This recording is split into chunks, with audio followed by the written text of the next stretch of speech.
If somebody asked you to name Europe's best-selling electric car, what would you pick? Maybe a Tesla of some sort, and maybe even the Nissan Leaf. But you'd be wrong, because it's actually this, the little Renault ZOE. And now there's a new version.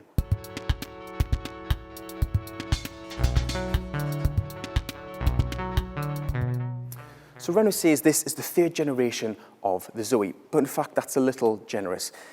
It's basically a heavy update of the car that's been on sale for about 7 years now, and it's marked out mainly at the front. So if you look here, there are some new LED headlamps, which are now standard across the ZOE range, and at the bottom there's a new silver-studded front bumper.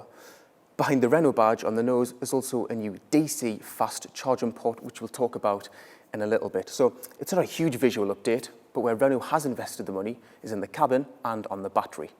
Like before, the ZOE's charging port sits behind the badge on the nose. Only this time, Renault has introduced 50 kilowatt DC fast charging capability.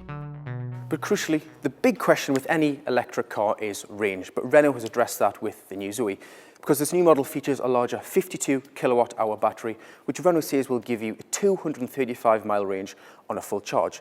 And that's on the tougher WLTP cycle, which is a far more realistic representation of what you're likely to get in the real world. Over the previous model, it's about a 20% increase from that car's 186 mile range. But a larger battery also means bigger charging times. From a 7 kilowatt hour wallbox charger that you will have fitted in your garage, the ZOE can be topped up from flat in just over 9 hours. But if you use the new faster DC 50 kilowatt charger, which you'll use at service stations on the motorway, you should be able to add 90 miles of range in about 30 minutes. It's also faster than before, thanks to a new 135 horsepower electric motor which drives the front wheels. Renault says 0 to 62 will now take less than 10 seconds, perfectly acceptable for a car of this size.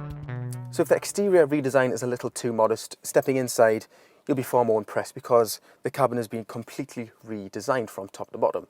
Now, the first thing you notice is the quality, because if we're being honest, the outgoing ZOE felt a little bit cheap and a little bit plasticky inside. The plastics were a little bit scratchy around the doors and on the center console. But in here, in the new version, it's been completely retrimmed, so everything's softer to the touch. There's new recycled material on the dashboard. The seats are softer leather. It just feels a bit more premium and a bit more upmarket. Now, behind the wheel, obviously we're not driving it today, but behind the wheel, the sitting position, for me anyway, still feels probably an inch or two high. But because the battery's situated beneath the floor, that's kind of to be expected. But you do get used to it after a while. As for technology, there's been some really big upgrades here too. So behind the steering wheel, there's a new 10-inch digital display, which shows everything from driving data, from speed, range, the media system, the navigation, so everything's right in front of you. It's really crisp and really clear to see and use as well. As for connectivity, there's a new 9.3-inch display on the dash, which has been carried over from the new Clio, and compared to the old system, it's really slick. It's really intuitive, everything's very easy to use, and it works really well. It also, if you want to bypass that, you can also use Android Auto or Apple CarPlay, which is also a new feature for the ZOE. So elsewhere, just beneath the new infotainment system is a new electronic shifter, wireless phone charging for the first time, and a new electric handbrake, which obviously frees up a bit more room in the cabin. What Renault's also done is developed a new smartphone app called EasyLink. The idea is that you can connect the car directly to your smartphone and the two can communicate directly with each other. So for example, you can input a destination on your smartphone, it will then be sent directly to the car. And if the distance is beyond the car's range of 235 miles, the app will tell you exactly where you need to stop.